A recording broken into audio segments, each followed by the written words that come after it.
Hello, hello. Thank you all for joining. Hi, Peter. Hi, Chris. Hi, Lee. Can you all hear me? Hello there. How are you? Doing good this morning. It's great to hear. Hi, Casey. Hello, good morning. Good morning. And I see Peter and Lee in the audience. We're going to go ahead and bring you all up during the Q&A. So for the first part, we're just going to have Charlotte, Casey, and Chris up here, and then we'll bring you up. Does that sound good? Hope so. And if y'all wouldn't mind tweeting about the space, that would be fantastic. Bring more people in. There are quite a few people who set reminders. So yeah, we're really excited for today. Hi, Rick. Hi, Amelia. Amelia, I was just letting Peter and Lee know that we're gonna bring you all up for Q&A after the first portion of the talk. So if you just want to sit tight, that's great. Thank you. I see that retweet, Peter. Thank you so much.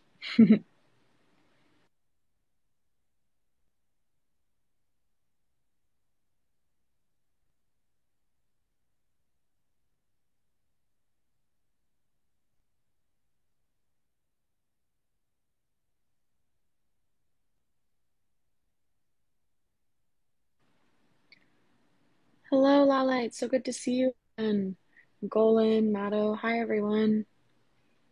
Thanks for tweeting about the space too. I can see some of you doing that as well. Appreciate it.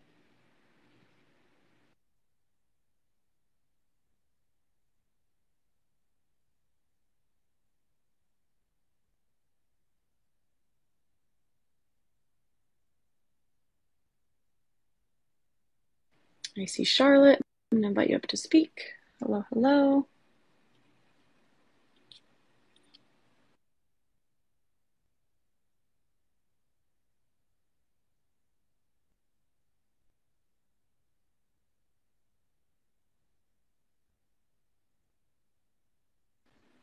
Charlotte, if you're not seeing the speaker invitation, do you want to go ahead and request? I'm not sure if there's something happening there. I see Carla, Cody, hello. Margaret, what's up? Dina, this is awesome. Quite the crew. Wes, hi.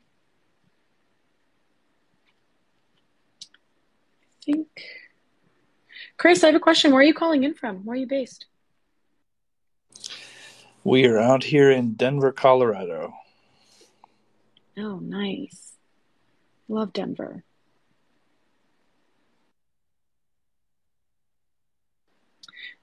Charlotte, I'm not sure if you're having issues getting on stage. I am not able to, or I'm inviting you, but I'm not sure if the invite's going through.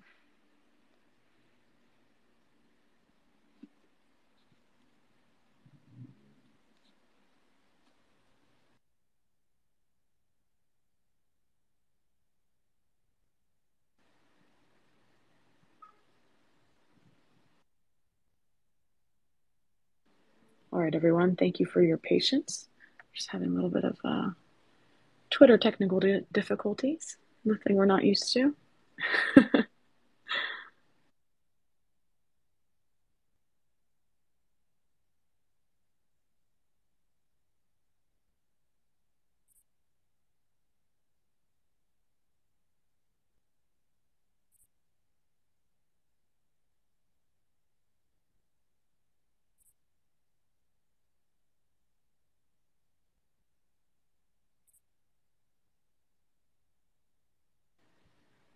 All right. Not sure what's going on. Thank you, everyone, for joining. We're so excited to be here with you all for the last day of the Feral File retrospective and of the experiment in Feral File 1.0.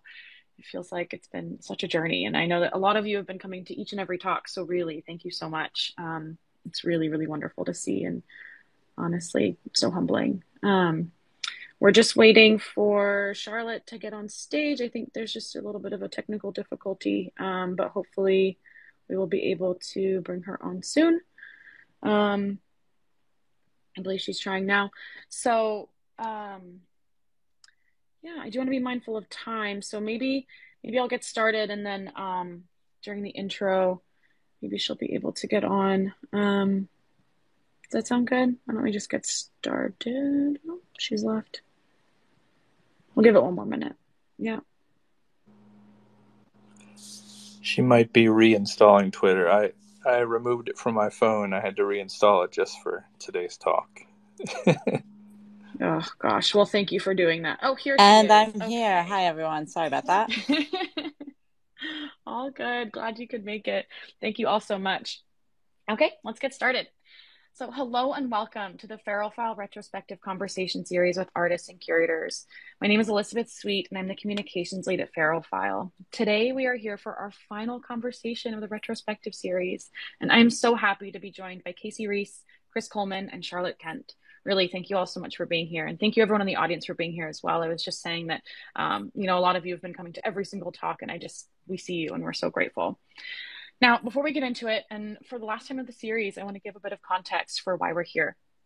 So for the last 2 weeks, FeRALfile has been celebrating 2 years as a gallery in what we're calling the retrospective. And in the retrospective, 2 exhibitions take center stage. We have The Experiment and FeRALfile 1.0. The Experiment is a reflection on A2P, which stands for Artist to Peer. Artist to Peer was a project curated by Casey Reese, Rick Silva, Adi Wagenknecht, and Exonomo, in which artists were asked to create an artwork and swap with each other over the course of a week. We didn't have the language at the time, but these were NFTs, and that was 2019. Now, the model and spirit of A2P served as the foundation for FeRALfile, which opened its first exhibition in May 2021 with Social Codes, curated by FeRALfile co-founder Casey Reese, who's joined us today. And since then, FeRALfile has hosted 33 exhibitions with curators and artists from across the digital art landscape. Each exhibition begins with a distinct curatorial vision that together help tell the story of digital art in the 21st century. Now, FeRALfile 1.0 is the celebration of all 33 exhibitions featuring one artwork from each. Curated by Casey, FeRALfile 1.0 encompasses the breadth and depth of artists and artworks featured in the gallery. So over the last 2 weeks during the retrospective, we've had talks with outstanding artists and curators whose energy and passion have helped make FeRALfile what it is today. We've hosted 5 talks during the retrospective on environments, bodies, generative art, digital art versus NFT art, and a conversation with curators. And I encourage you to listen to all of them. They're really great. Today we posted the digital art versus NFT talk. It was on Zoom and it's right now on YouTube. So it's on our Twitter and on our YouTube, and then all of the talks, including the Twitter Spaces, will be uploaded to our YouTube soon. Now, today we are gathered for the closing of the retrospective. Casey, Chris, and Charlotte, I'm so thrilled to be here with you. Now, Casey is the co-founder of FeRALfile. He's a really humble leader, and his guidance has shaped the gallery into what it is today. Chris Coleman is an artist and professor of emergent digital practices who curated Doppelganger, the 19th exhibition on FeRALfile. And now, Chris has been a great supporter since what feels like the beginning of FeRALfile, from what I've been told by my team. He's generous with his time and feedback, which helps FeRALfile and Autonomy develop better experiences and products. He has unique insight into the process and outcomes of FeRALfile during our first 2 years, and I'm so grateful he's joined us today. We're also joined by Charlotte Kent. Charlotte's a writer and associate professor of visual culture at Montclair State University. She's a leading voice of clarity in this space, and I'm honestly so thrilled that she's accepted this invitation to moderate today. And as a bit of a personal note, by serendipity, Charlotte was there when I first met Casey in LA last year. We had a long and wonderful coffee with Ana Maria Caballero and Sasha Stiles, co-founders of the Verseverse, of which I'm the community manager for as well. And it's when we first learned that the Verseverse would have the privilege of curating an exhibition on FeRALfile. Now, supporting the curation and production of FeRALverse was one of the highlights of my year for sure. And it's been a real honor to work on both sides now, on the curatorial side and the organizational side of the gallery. That coffee in LA last August was a salient moment for me, and sharing this conversation with the two of you and with Chris today is really significant. So really just my humblest gratitude. Thank you. And before we get started, I just want to give an overview of the talk. We're going to start with a conversation between Casey, Chris, and Charlotte, and then we're going to reserve time at the end for a Q&A with Lee Blalock, Peter Burr, and Amelia Winger-Bearskin, and then we'll open it up to the wider audience as well. So we're really excited for that part. So without further ado, let's begin.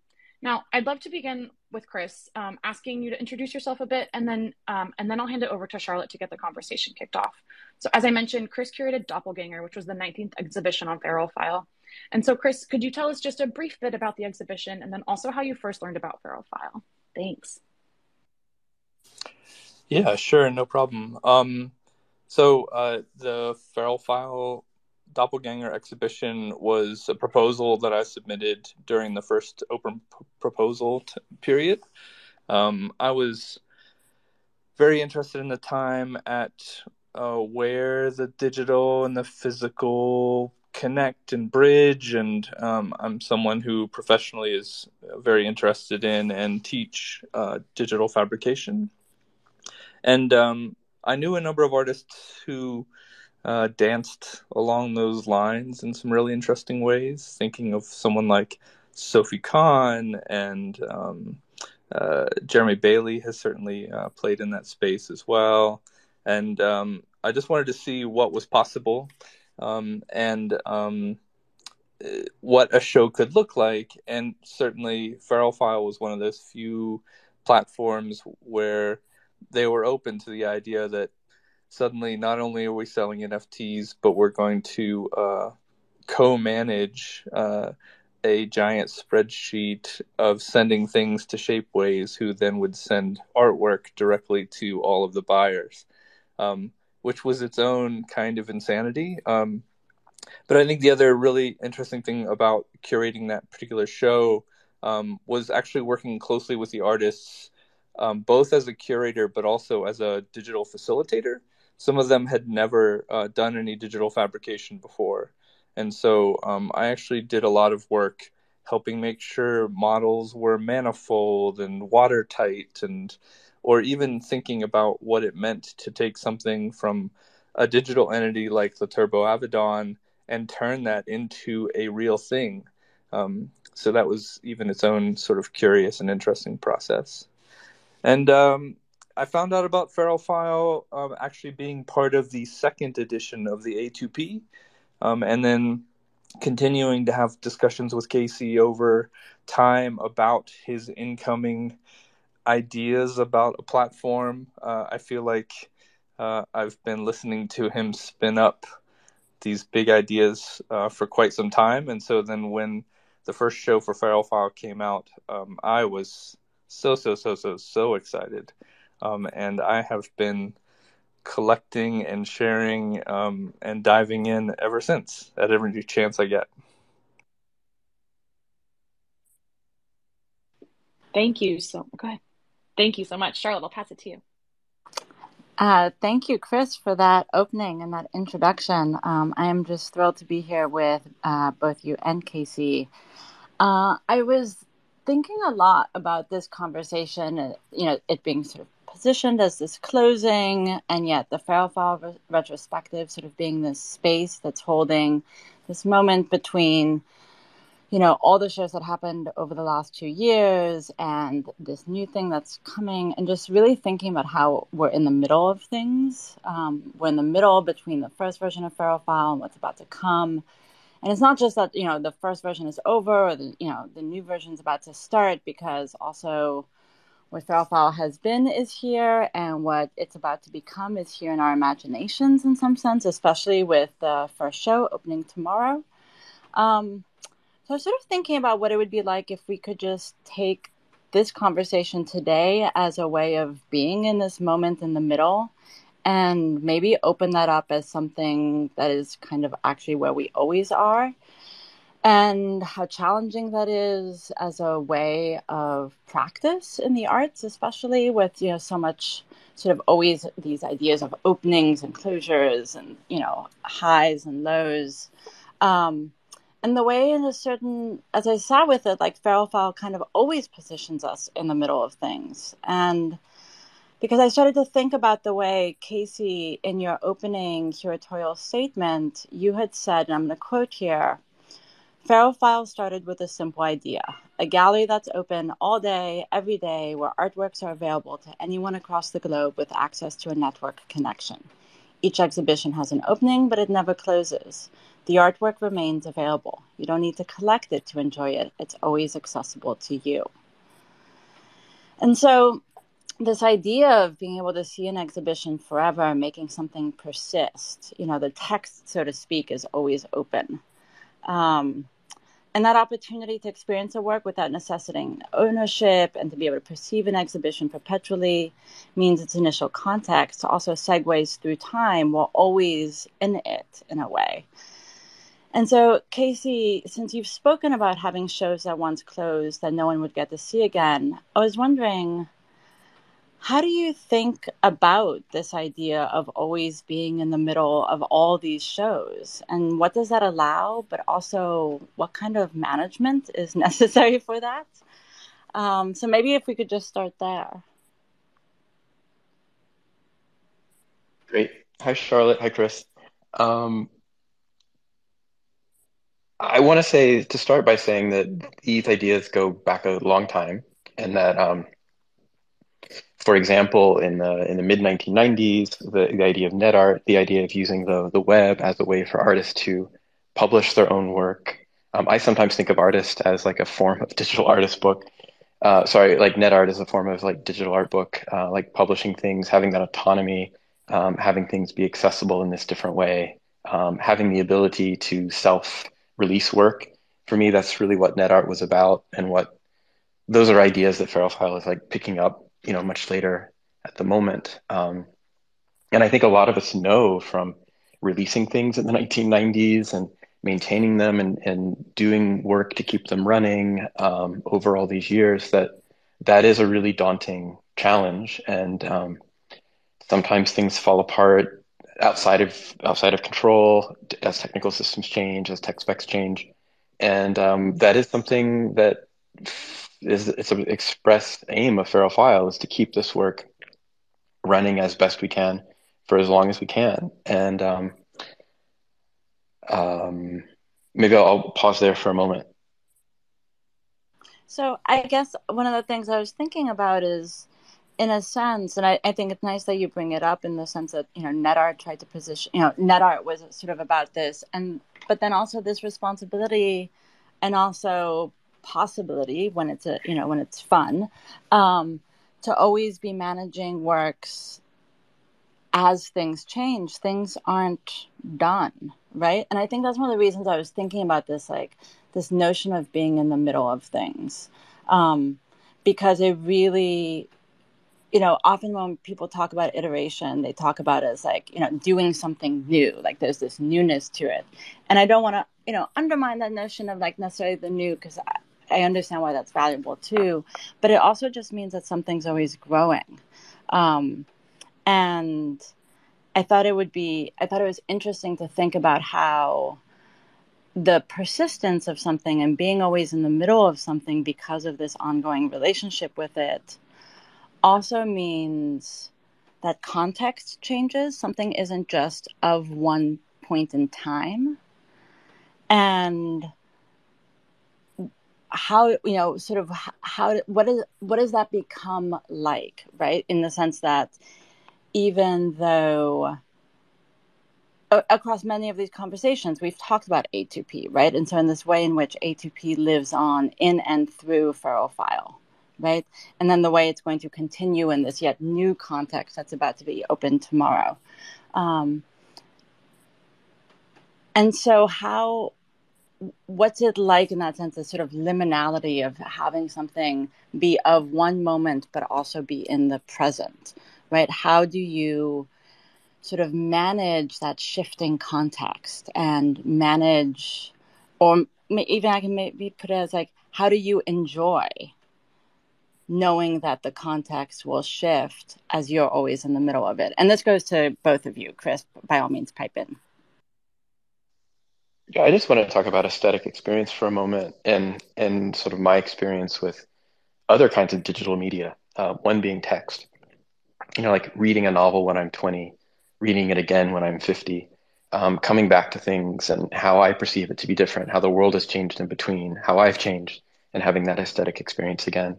And I think this idea of digital media, same with cinema, of digital media being something that can be distributed and can be accessible and available in a way that, for example, I'm obsessed with a painting that's in the Prado, and I just don't have access to that unless I travel back to Madrid. And I want to have these sort of aesthetic experiences unbounded by time, unbounded by like time of day or place or location. And I think this idea of digital media, like, can we have digital art that can be distributed and as accessible as music, as accessible as cinema these days? I think art has always been in private collections or in public collections in ways that have had really limited access and aesthetic experience. And I think digital art has kind of followed that same path. Have always been interested in breaking digital art out of that and making it more, having it be a broader and more essential part of culture in the way that music and film is. And for me, Feral File is one way of trying to push into that direction through accessibility. Yeah, I think Feral File has done something really special, and in trying to be simultaneously something like a museum, although I think they would certainly be wary of taking on such a mantle. But in the notion of like, what does it mean to always have something up, always be presenting it and always be preserving it? Like, what does it look like to, hold into your heart that Feral File will still be exhibiting these works in 10 years? Like, that's actually kind of unimaginable in our rapid pace digital space. But also the fact that, like, when you do collect the work, you can actually download the files, although of course there are a whole set of files which anybody can rip from the regular internet as well. I mean, digital work is really beautiful because it's infinite, because it's shareable. And so to have a space that celebrates that part of what we do in the digital world is it's really quite exciting. And I think about the idea of, there are works that I collect and share, and I might put them in a corner of my house, or they're in a corner of my hard drive, and it's kind of hard to, it takes real effort to go back and see them again. But what does it look like to have a centralized site where you can see a whole collection of works, like hundreds and hundreds of artworks that have been carefully curated? There's something quite special and unique about that, and I don't think we can really point to other great examples, or maybe I just can't. I mean, I think that that's one of the things that has been really valuable about Feral File. And, there may, I would say there's a few others out there. Epoch, I think, does this too, right, where you can go back and continue to see the show in its whole context. And I think it's really, I mean, Chris, I'm so glad you brought that up, because I think it's one of the things that I am so grateful for with the presentation. I can keep going back to these, shows months, at this point, years after they've been there. And, wanting things to be able to have that kind of accessibility also sort of made me think about the title, Feral File. And Casey, I don't know that I've ever heard you share with everyone where you came up with it, or if it was a group effort.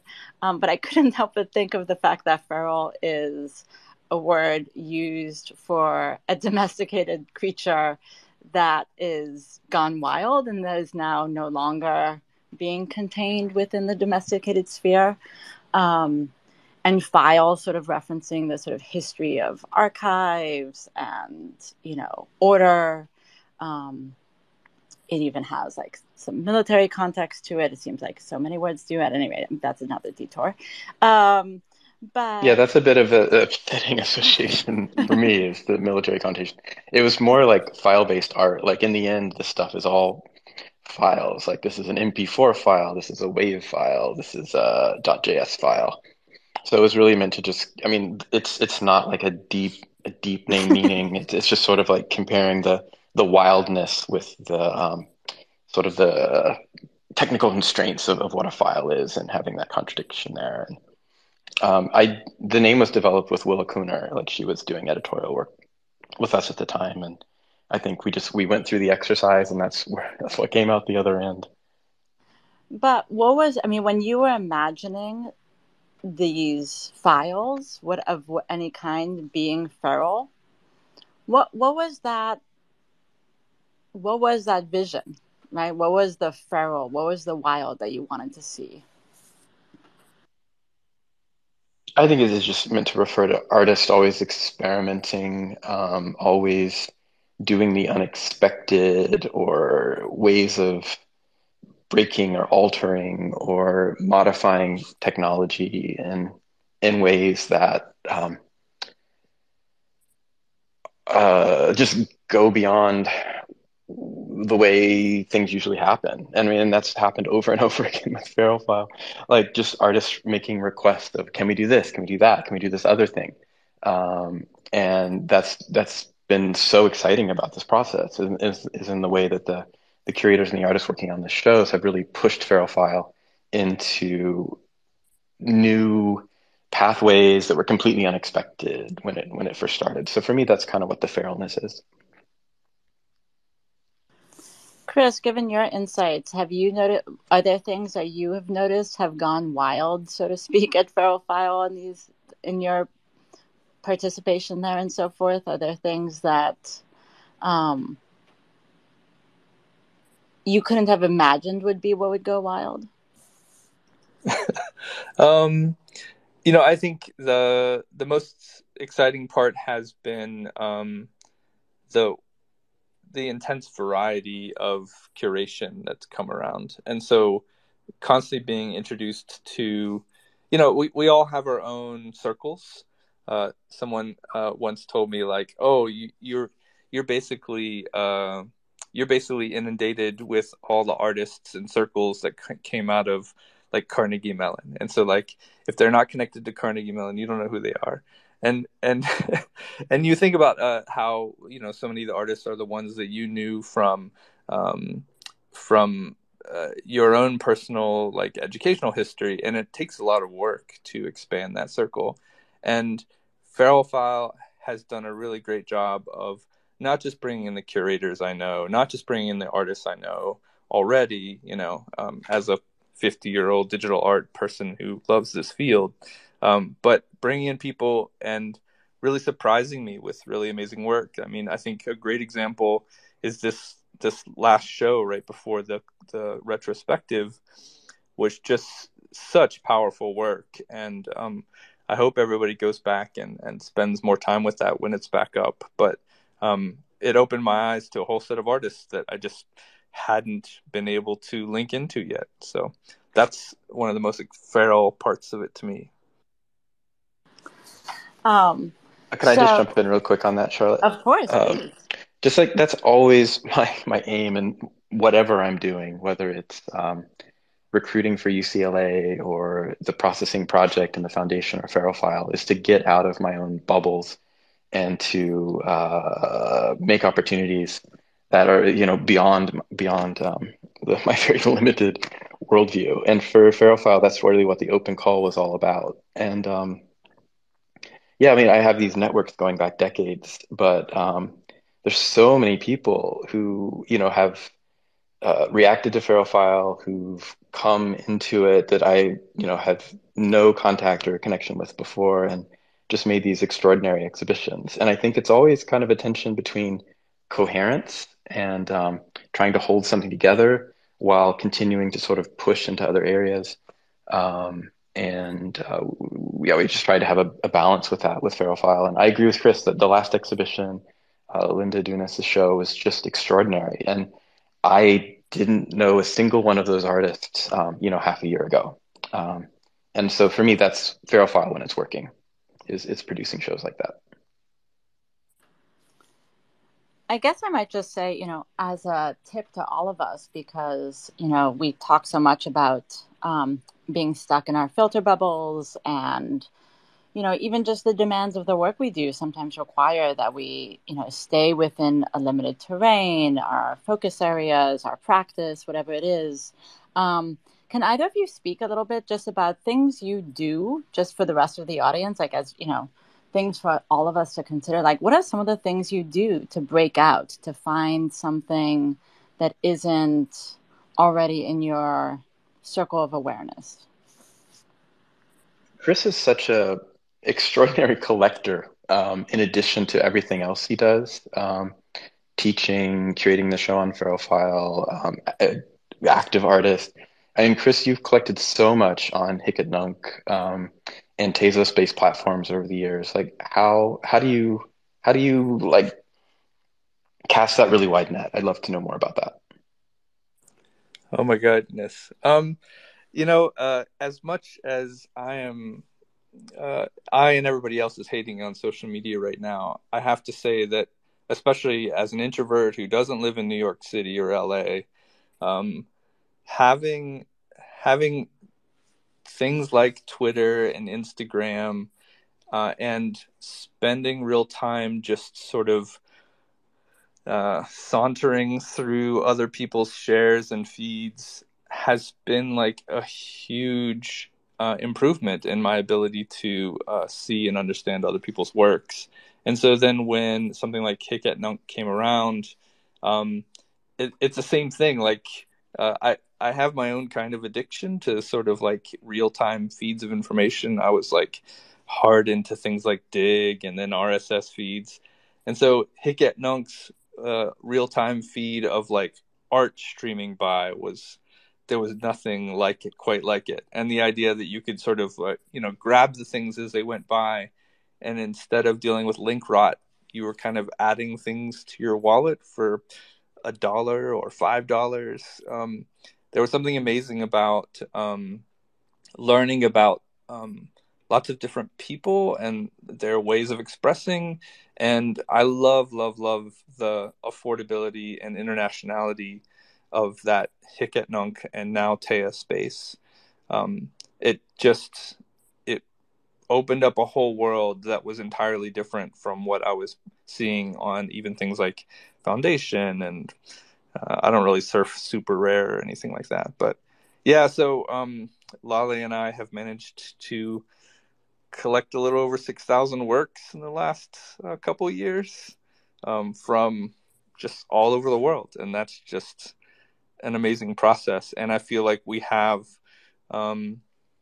tapped into really beautiful networks on Twitter and other spaces where even just this morning, Dina and I were just swapping links for really beautiful works that were popping up.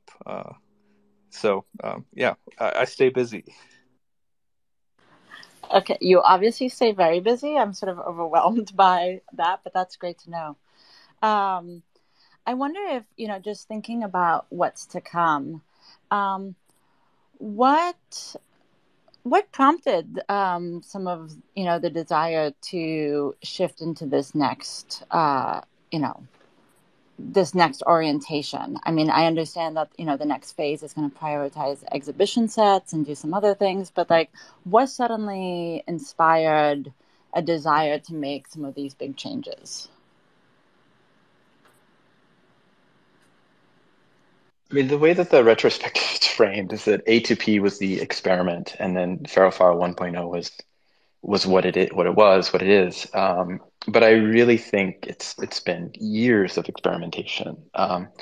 Like Sean Moss-Poltz, the CEO of Bitmark, and I have been thinking about blockchains and thinking about digital art together for over a decade.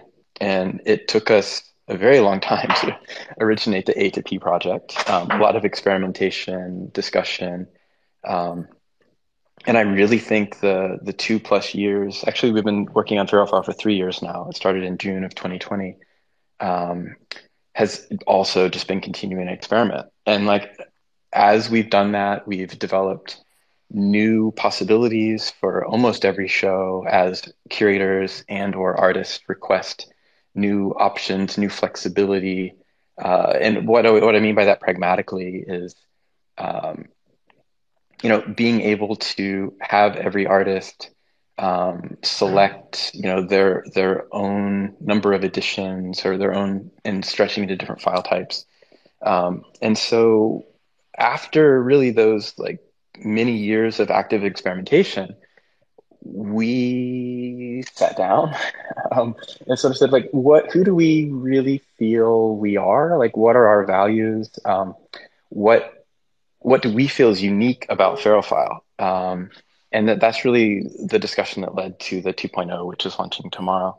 I guess to be even more specific about that, FaroFile was founded on the idea of a group show, and a group show where every artwork is released in the same quantity, like same edition size, and also for the same price. And that's how FaroFile began, with all the artists swapping works. That's also something essential about FaroFile, is that at its core, it's artists releasing work, sharing with each other, and then additional editions are made where collectors can join in. And that sort of becomes the financial support for artist studios, and allows FaroFile to keep the lights on.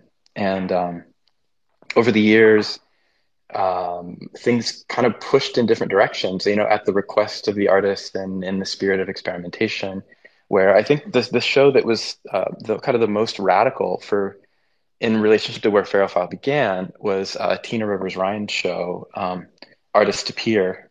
Oh wait, no, that was called Peer to Peer. Sorry, Peer to Peer. Where in that show, every artist had a different quantity of artwork at a different price point. And I think that's, the strongest or one of the strongest shows that FaroFile's ever released. But I think it sort of pushed FaroFile in this direction that was very different from where we began. And so as a result of that and other kinds of exhibitions around the time, we really narrowed down, like, we've tried all these different things. This is actually what we're going to do. And that's what FaroFile 2 is. It's making decisions about sort of where we think we need to be. And one thing, Charlotte, that you just mentioned is all the artwork is going to be released in sets now. So like my feeling is that the curator brings on all these artists for because they're peers. Every artist sort of brings something extraordinary to the show. And I really feel that when a collector approaches the exhibition, they should be collecting, one work from each of the artists, and it's sort of grouped as a set. You're collecting the exhibition, which is something that Peter Wu's been doing with Epoch and FaroFile's been doing for a while as well. But we just wanted to standardize that, and we feel it's unique. And I feel like I've been talking too long right now, but that's a beginning of an answer to the question. I mean, I'm really excited for it. I've been thinking a lot about sets, sort of as a style, so to speak, for this sort of post-photography moment and these generated objects. I think it's really exciting. I think it speaks to also a type, just like really reinforcing that sort of communality in the sense that, in group exhibitions, even, in gallery spaces, it's everyone's work being there that is what maybe makes one work sell. It's not just that one work that by itself, hanging on a wall on a pedestal somewhere is what's sold. It's the context. It's the fact that all these pieces are there. So I think really bringing that to the forefront is an important, from my perspective, is an important part of a kind of ethos that needs to be advocated for more. So I'm really excited about that. One of the other things that you all are going to be doing is a shift in sort of the I don't know how to put it, but maybe the conceptual rollout, in the sense that there's going to be this period of viewing, there's going to be a period of collecting, and then a period of discussion, which in some ways actually really inverts the common model. Often, like, you find out about a show, there's all this conversation that takes place, sales seem to be like the post of that. Anyway, I was just wondering, like, how you were thinking about this new sort of rollout format. It's really exciting, but I can also imagine it's going to take some adjustment. And what brought that on? A lot of back and forth and a lot of conversation, but I think we really wanted people to be able to spend a lot of time with the work before any kind of auction takes place. And so the new model is that the show will be released. There'll be 1 week for people to learn about the show, to figure out, oh, this show is going on, for like social networking to do its thing, for people to really be able to spend time with it. And actually, the way that the new shows are actually launched is a little more intricate. It's a little more complex. And so we think that time is really necessary. To say more about that, when FaroFile launched, we were using an editioning model for all the work, where everything was sort of the same file, and then sort of multiplied. All the files were the same. And that was going back using, models of etching or silk screening or limited edition books, where everything is the same. And that was, something I really understood well. And that was where I was at the moment that FarrowFile launched. But the new idea is that we're no longer going to be copying the same file as an edition, as if it were, an etching. And every single work created by an artist will be different from every other one, and they'll be grouped into series. And so it's a new kind of editioning model, like a digital edition, that's really well suitable for media like generative code, that allows each thing to be unique. And so when the new shows launch, every single set will be unique and different from every other set. And so when someone collects a full set, maybe they collect edition number 11, every work in edition 11 will be different from every work in edition 12, but every artist will produce a series of related works. And so I think that amount of, it'll just take time for people to sort of move through and pick the sets that they feel are the most interesting for them. And so that's the inversion of the opening and then the sales happening after. Can I also just briefly say that? Please. Sorry. I want to speak to the affordability aspect of FarrowFile and the fact that while collecting a whole group show is actually kind of like an amazing idea, I can't imagine that any of us here could walk into, say, Bitforums or Postmasters and collect an edition of the entire group show, right? Like, there's something super special about not only being able to collect a curator's entire vision for how a show comes together, but to have that be at a price range that, me and my wife as professors could actually conceive of collecting. And that has been a really amazing part of this experience with FarrowFile as well. That, like, I don't need to be like ETH rich because I bought in early, or I don't need to be, independently wealthy because of my dad. But like, instead, I can just be a fairly normal person, and collect these amazing artworks, and collect sets of them so that I can always sort of understand how they connect to each other. So, I mean, that's extraordinary. I just have to say I'm really excited to see these the next shows that are going to be being released. I mean, talk about wild. That's just such a great new and exciting format, and I can also see, therefore, why there's like an opportunity to have a conversation afterwards to sort of build out the way we can think about it and have conversations with each other about the different perspectives that such a model will bring.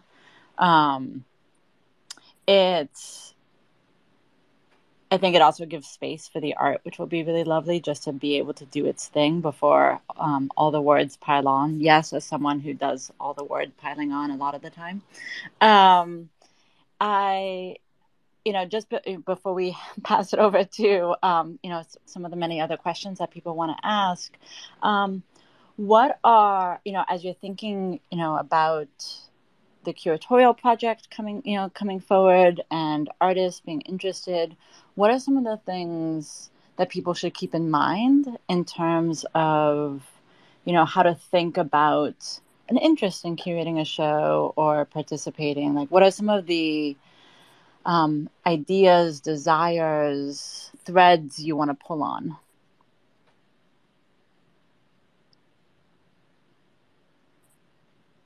It's a hard question. Sorry. No, it's an excellent question.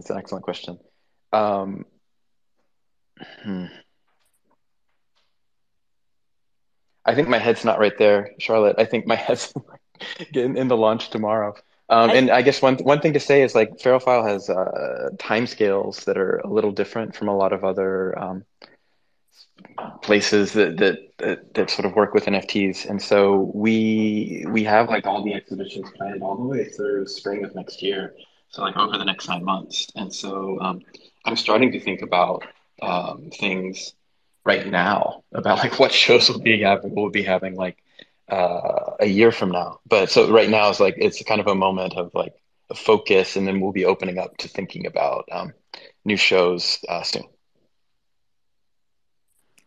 I really appreciate that, though, because it also brings back sort of where I started, which is this way that we're in the middle of things, right? This isn't just a beginning, all new blank slate. This isn't an ending, right? We're very much in the middle of things, and we're always in the middle of so many different things. And you are clearly in the middle of several different timescales between this conversation and a launch tomorrow, and shows lined up through next year. I guess just I want to open it up now, because we have some wonderful collaborators with FarrowFowl who've participated in the shows, and I know they have questions. And to open it up to the larger audience, I might have more questions as we continue, but I guess if I just want to say, it's been as soon as FarrowFowl opened, I was so excited. I knew as soon as it opened that I wanted to write about it and to let people know about it.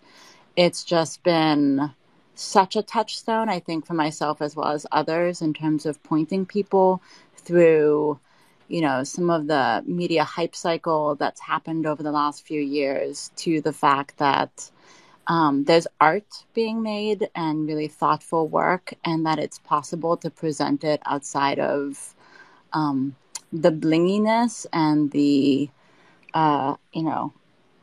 clickbaitiness of some of the conversations that have happened. And so for that, I just want to thank all of you at FarrowFowl behind the scenes, doing the work in every possible way, for doing this effort on behalf of media art in general. With that, I'll let Elizabeth sort of lead who's coming up to the stage next. Thank you. Thank you all so much. This has been fabulous, a really wonderful conversation. And so excited to hear a bit of what's coming next and what we're about to do tomorrow. So here with us on stage, we have Lee Blalock, Amelia Winger-Bearskin, and Peter Burr.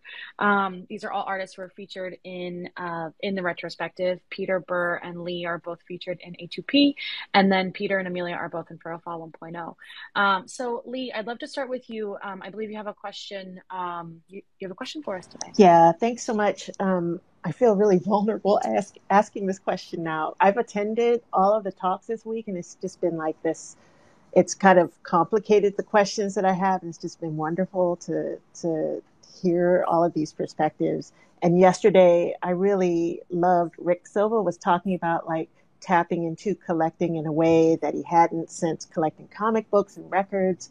And that really resonated with me and was just another thing that kind of made me think about the topics of collecting and with that same sort of comic book and record sort of mind.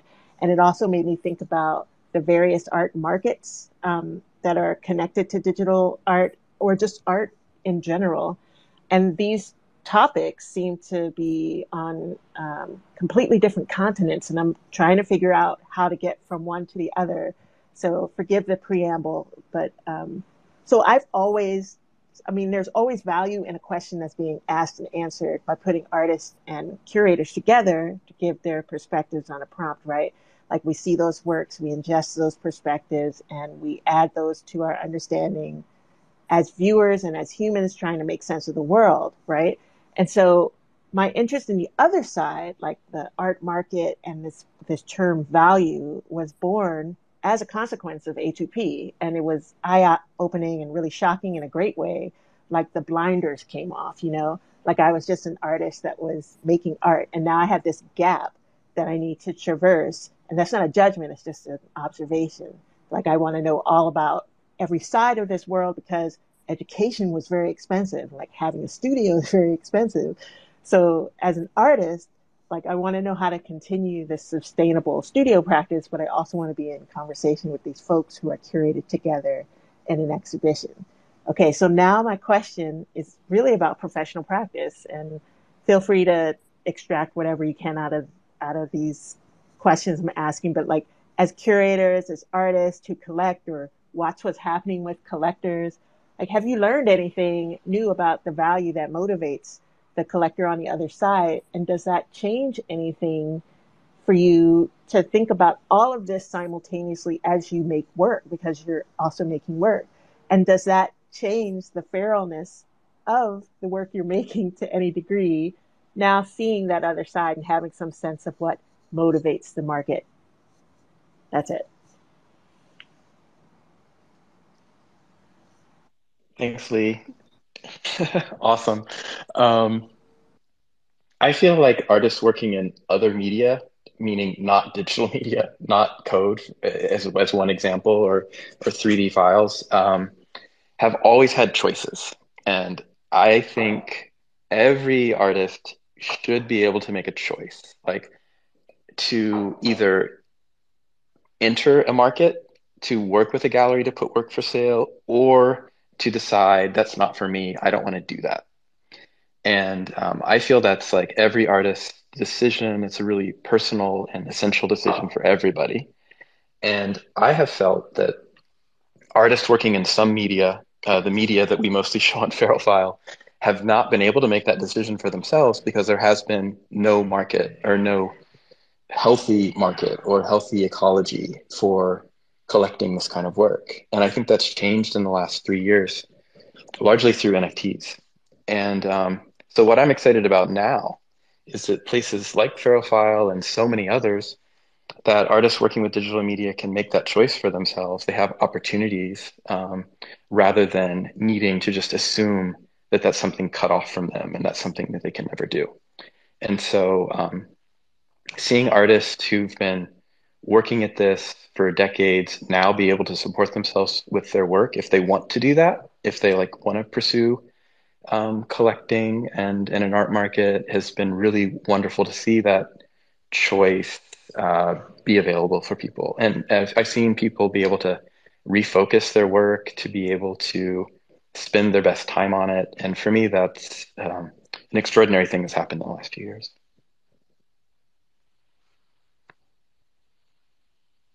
Thank you. I'll also say, I was just going to say briefly that as an artist who's never had gallery representation, but also as a collector, to see, and I've been watching attempts at this digital collection process over a decade. I met Casey for the first time telling him that I had just collected a piece from his on sedition. And in, I guess that was like 2013 or something, another attempt to try and figure this problem out. But it does feel like we've turned a corner, and you can now represent yourself, and you can have a website where you sell your own work and have your own contracts. And yes, you still need to have other modes of promotion and connection, and even, yes, curation. Like, you still have to build all those networks, and your work still has to be, people have to help situate your work within what's happening. But it does feel, even as the speculative bubble goes away, it feels like digital art finally has the opportunity. And I look forward to seeing how we use that opportunity, for sure. Thank you so much. I also just want to say briefly, like how complicated that is. Like Chris, what you just explained, what so many people are doing, like being able to be needing to sort of manage your own sales and manage your own publicity and make the work. It's a really stressful and really complicated. So like it's a new model that has some pros and a lot of cons, and just to acknowledge that too. Thank you. Thank you, Lee, for the question and for the thoughtful answers. Next, I'd love to hear from Peter. Hi, Peter.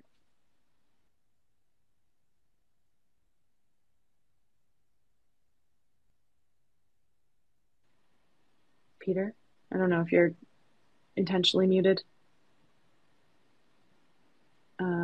We can't hear you. Okay, maybe we'll move on to Amelia. Amelia, hi, do you have a question for us? Yeah, thanks so much. Happy to be here. Um, you know, Casey, Charlotte, and Chris, you both have really shared a lot of amazing experiences that you've had through many, many years working with net art, digital art, 3D art, interactive media, art plus code, all the different iterations, visual fabrication. And I wanted to think about some of those projects that have gone, missing in the digital wasteland, or some of the weird aspects of digital art from the past. Maybe get into some of the really weird old nooks and crannies of old dusty projects that no one will ever see or hear from again. What of those would you like to carry forward to the future of Feral File, and maybe dig up into the archives? What are some of the things you miss from maybe an early era of the internet?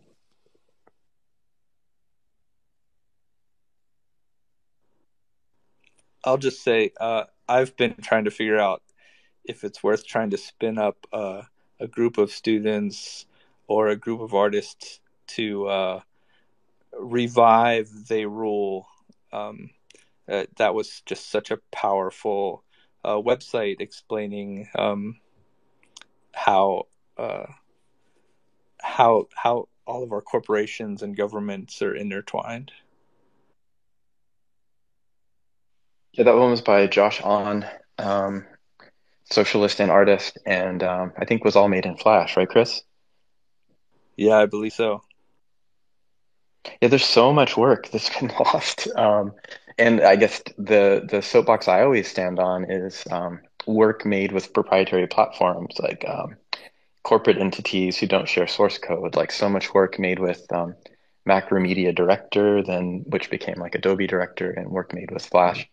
That there needs to be so much, and there is, people doing conservation work to revive those projects. And so I always really promote people using open standards and using open source software. I think us as artists should be making our own tools, our own pipelines, rather than solely relying on proprietary closed software that companies sort of produce for us.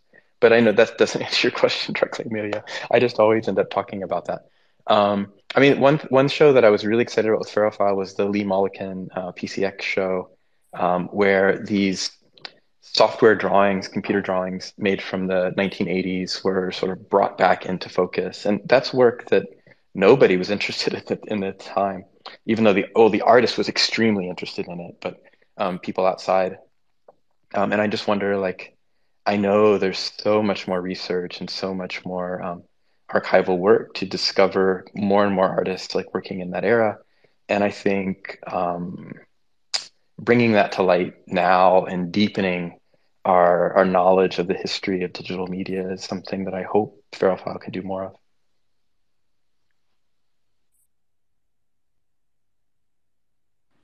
Thank you so much for the question and for the answers. If anyone from the audience has a question, please feel free to raise your hand, request to speak. I'm happy to bring you up in the last closing minutes here. I do want to just leave a little more space for anyone to share any last thoughts of those who are on stage, any last maybe responses or questions that you might have for all of us here.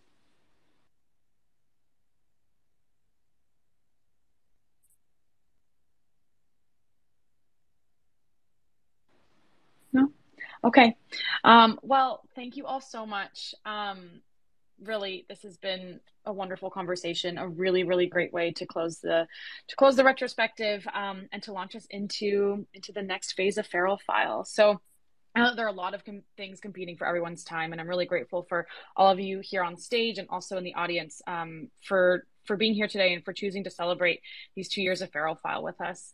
To Casey, Chris, Charlotte, Amelia, Peter, and Lee, thank you so much for the conversation and for your questions. Like I've said, today is the final day of the retrospective, and tomorrow we launch our new website, the new phase, which indicates this next chapter of Feral File. And we are absolutely thrilled to begin with N equals 12. It's an exhibition curated by Aaron Penne.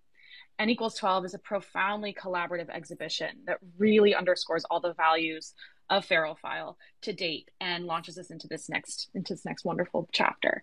It features generative artists Ana Lucia, Nadia Bremer, Daniel Katt, Riva Fan, Peter Pasma, Elsif, Leah Coleman, Bart Simmons, Raylan Ark, Nicole Vella, Ipsketch, and Melissa Wetterek.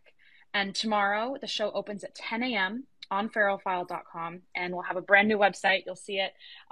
It's amazing. The team has been working so hard on it. And we'll also have a Twitter space tomorrow at noon Eastern to celebrate with several of the artists and with Erin Penney, our curator.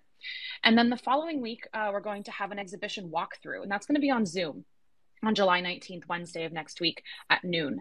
And then we'll have one more talk the following week in the post-collecting period, like Charlotte was talking about earlier. We're really excited for this sort of experimental space where we're going to talk about the works, what was collected, why collectors chose what, how the artists kind of feel about the whole experience, and really reflecting on what this new sort of model looks like for Feralfile and maybe for the community at large.